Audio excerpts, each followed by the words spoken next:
आसीगला कोरोनार नुआ भेरिएंट। चलन देखिनबा यह केते घातक अटे। चलन देखिनबा संपूर्ण अपडेट कौन रही। कोरोना को नहीं एबे भी अनेक खबर सामना को आसी। यार नुआ भेरिएंट देश उपस्थिति जाहिर करथिबा बेले एथिरे भय करिवार कारण नाही बोली डाक्टर माने कहउछन्ती। देशरे एबे KP1 एवं KP2 भेरिएंट संक्रमण वृद्धि पाइछे। एही कोरोना भाइरस द्वारा माइल्ड इन्फेक्शन होइथवा जणा पड़िछे। तथापि सरकार एहा पर नजर रखिसन्ती। रिमोट सैंपलिंग मध्ये करा जाउछि। नुआ भेरिएंट संक्रमण द्वारा गंभीर स्थिति उपजि नाही किंबा मृत्यु हार रे वृद्धि मध्ये हेइ नाही।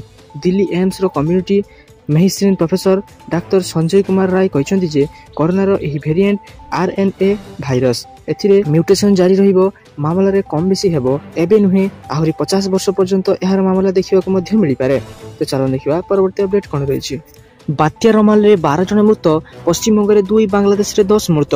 तो चलो देखिनबा संपूर्ण अपडेट कोन रहिछि। रविवार राति 8:30 रे सागरद्वीप एवं बांग्लादेश रो खेपुड़ा मध्य रे उक्त सामुद्रिक झड़ लैंडफॉल करबा सहित व्यापक क्षयक्षति करिछि। पश्चिम बंग एवं बांग्लादेश रे मोट 12 जनकर मृत्यु घटिछि। बांग्लादेश रे 10 जन एवं पश्चिम बंग रे 2 जनकर मृत्यु होइथार जणा पड़िछि। बात्या दुर्बल हेबा परे कलिकता विमान बंदर रे विमान चलाचल स्वाभाविक होई जाइछि। बांग्लादेश रो व्यापक अंचल विद्युत विच्छिन्न होई जाइछि। एथि जोगु 15 नियुक्त लोक प्रभावित होइछन्ति। कलिकतार बीबीगाना रे एक पुराना कोठा भुजुड़ी पड़िबा जोगु जणे व्यक्तिंकर मृत्यु होइथिबा बेले दक्षिण 24 परगना जिल्लार मौसुनी द्वीपरे गछ उपड़ी जिबा कारणरू जणे 80 वर्षीय महिलांकर मध्ये मृत्यु घटिছে। चलन देखिए परवर्ती अपडेट कोन रहिछि। आसंता 5 दिन भितरे केरल छुइबा मौसुमी वायु। तो चलन देखिनबा संपूर्ण अपडेट कोन रहिछि। आसंता 5 दिन भितरे केरल छुइबा मौसुमी वायु। दक्षिण पश्चिम मौसुमी नै भारतीय पाणीपाग विभाग आकलन करिछि। वर्तमान समय स्थिति अनुकूल थिबारु 5 दिन भितरे केरल छुइबा नै अनुमान करा जाउछि एवं आज ठारु बढ़िबा पारद 2 रु 3 डिग्री पर्यंत दिन तापमात्रा वृद्धि पाइबाने आकलन करिछि पाणीपाग विभाग केन्द्र। राज्य किछि स्थान रे स्वल्प परिमाणर वर्षा मध्ये होई पारे। आगामी 5 दिन पर्यंत हीट वेव स्थिति हबार संभावना नाही। 92.8 मिलीमीटर सर्वाधिक नयगढ़ रामपुर एवं केन्द्रापड़ार जयनगर ठारे 78 मिलीमीटर वर्षा रेकर्ड करा जाइछि। 31 तारिख पर्यंत एमिति स्थिति रहिबो। किछि स्थान रे कालबैशाखी जनित वर्षा हबार मध्ये संभावना रहउछि। तो चलो देखिया परवर्ती अपडेट कोन रहिछि। LPG गैस सिलिंडर को नहीं आसिला बड़ खबर। जून 1 रु मिलिबो एही जिंस। तो चलो देखिनबा संपूर्ण अपडेट कोन रहिछि। जून 1 रु LPG गैस सिलिंडर उपरे नूतन नियम लागू करा जाउछि। आपण समस्त सचेतन हेबा उचित। उज्ज्वला योजना अधीन रे मां एवं भौणी मानकु सब्सिडी भाबरे 300 टंका दिया जाय थाए। किंतु आसंतु आपण कहबा जे 300 टंका सब्सिडी कि भली भाबे दिया जिवो। कहा जाउछि जे आगामी निर्वाचन पूर्व सरकार समस्त लोकन को एक बड़ उपहार देबा को जाउछन्ती। 903 टंका रे मिलुथो गैस सिलिंडर 300 टंका रिहाती परे 600 टंका रे उपलब्ध हेबो। जाहातर लोक माने बहुत आश्वस्ति पाइबे। प्रति मासर प्रथम दिन रे पेट्रोल डीजल एवं LPG गैस सिलिंडर मूल्य मध्ये वृद्धि किंबा ह्रास हुए। कहा जाउछि एथर LPG गैस सिलिंडर मूल्य रे मध्ये ह्रास घटिबो, जहा 10 रु 50 टंका मध्ये रे होई पारे। कहा जाउछि जे एथर पेट्रोल एवं डीजल रे मूल्य ह्रास पाइबो एवं लोक माने बहुत आश्वस्ति पाइबे। चलो देखिए परवर्ती अपडेट कौन रही। इंडियन रेलवेज रे बड़ नियुक्ति सुजोग। 1000 रु अधिक अप्रेंटिस पद पर विज्ञप्ति बाहरिला। तो चलो देखिनबा संपूर्ण अपडेट कौन रही।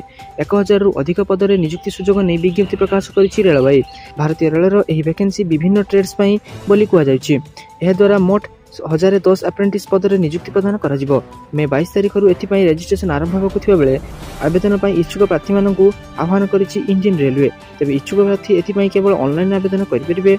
एथि पई integral coach factory Chennai official website pb.icf.gov.in को जानतु। एही विज्ञप्ति रे carpenter, electrician, fitter, painter, machinist, welder, MLT pathology, MLT radiology, programming and system administration assistant इत्यादि विभिन्न पद पूरण हेबो। एथिरे आवेदन करबाको चाहुथा प्रार्थी जे कोनोसी मान्यता बोर्ड रु विज्ञान एवं मैथ विषय सह 12 पास करिथिबा आवश्यक। एथि पई बयस सीमा 15 रु 24 वर्ष होइथिबा बेले संरक्षित जनजाति पई बयस सीमा रा आश्वस्ति दिया जिवो। सेहि परि आवेदन करिया पई 100 टंका आवेदन शुल्क देबाको हेबो। तबे संरक्षित PH प्रार्थी एवं महिला प्रार्थी को कोनोसी देय देबाको पड़िबो नाही। आवेदन करिया पई आसंता जून 21 तारिख पर्यंत समय रहिछि।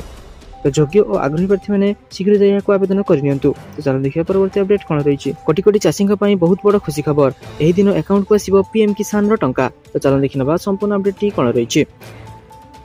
किछि गणमाध्यम रिपोर्ट अनुसार मे मास शेष सप्ताह रे चाषी अकाउंट को PM किसान योजना रे मिलुथबा 2000 टंका आसीबो।